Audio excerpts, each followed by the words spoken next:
वो आता है, पोस्ट जारी होता है, वीडियो वायरल होता है, उसमें जो है प्रेम प्रसंग का मामला बताया जाता है कि लड़की जो है 4 साल से अस्पताल में काम करती थी, उसका जो है शाहबाज से प्रेम प्रसंग था, अफेयर था। उसके बाद 3-4 बार जो है शारीरिक संबंध बना था। इतना जो है वीडियो वायरल होता है। हमने ये देखा कि हाँ पुष्टि हुई है रेप। हम अपने काम की चीज़ सुनते हैं और जो फर्जी चीज़ें बोली जाती हैं हम उसको सुनते नहीं। हमने ये सुना है कि रेप हुआ है। अगर हमारी बहन के ऊपर कोई बगैर सबूत के लांछन लगाए जाएंगे तो बिल्कुल हम लोग बर्दाश्त नहीं करेंगे।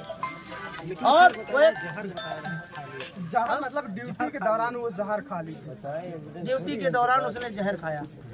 ये एसपी साहब किसके बयान किसके आधार पर बोल रहे हैं? अब देखिए सवाल जो है कबूल किया है। सवाल ये है ना तो शहबाज के बयान मीडिया में लाए जाए ना। एक मिनट रुकिए, सवाल सुनिए, एक ही दिन करके सवाल दागिए, जो भी सवाल करना एक मिनट।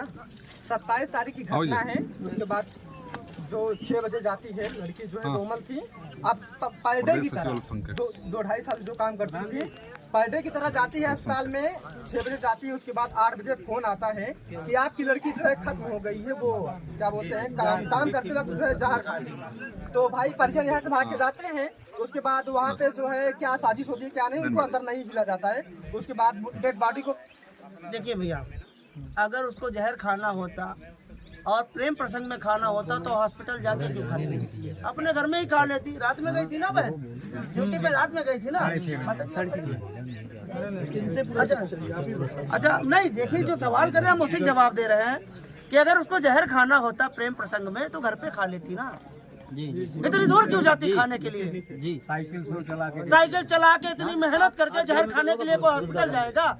भैया आप बताइए। इसमें जरूर कुछ चलो भैया, एक मिनट रुकूंगा मैं। इसमें बात ये भी नहीं सिद्ध होती है क्योंकि वहाँ हॉस्पिटल तो बताया जा रहा है कि यहाँ से घर से खा के जाती है बिटिया, जबकि यहाँ से ऐसा खा के गई नहीं। फिर उसके बाद वहाँ एसपी साहब का बयान आता है कि उसमें ऐसा हुआ, जब उसने मना कर दिया तो वहाँ पे उसने जहर खा लिया। तो ये बात कितनी सत्य है आप बताइए। ये सत्य कुछ नहीं है। देखिए पुलिस प्रशासन के बाद भी एक न्यायालय बनता है, वो कोर्ट है।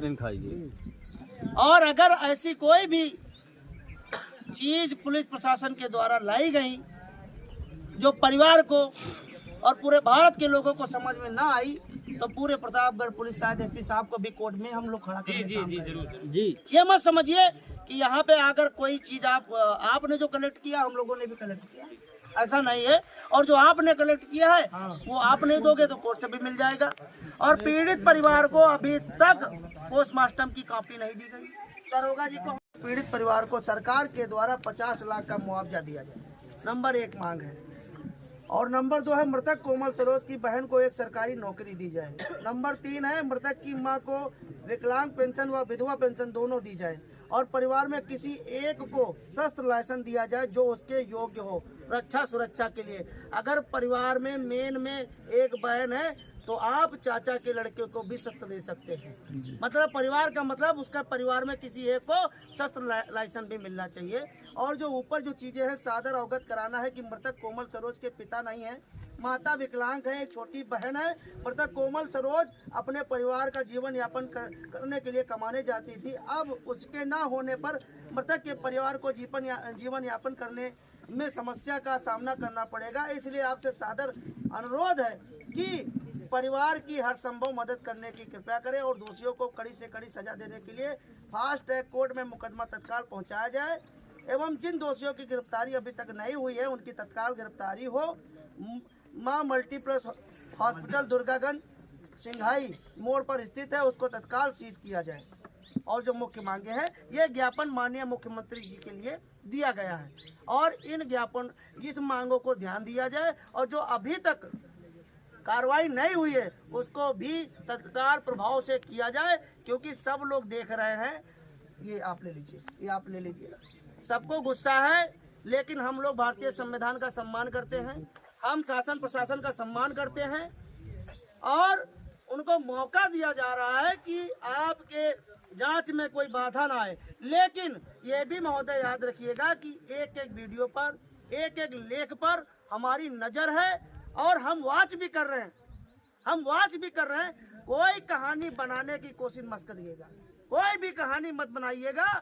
जो सबूत हो जो साक्ष्य हो उस पे निसंकोच कार्य करिएगा।